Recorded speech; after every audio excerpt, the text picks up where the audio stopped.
tahun 1908. Kiai Syafi'i bukanlah orang sembarangan.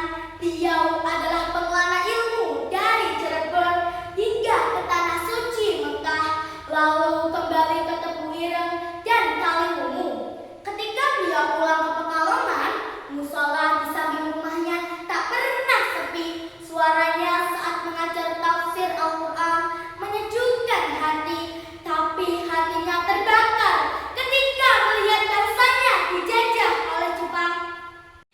Saat Bung Karno memproklamirkan kemerdekaan, berita tersebut sampai ke telinga warga Pekalongan.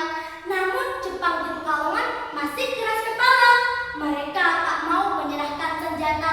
Pada September 1945, Kiai Haji Syafi'i berdiri tegak di Kajen.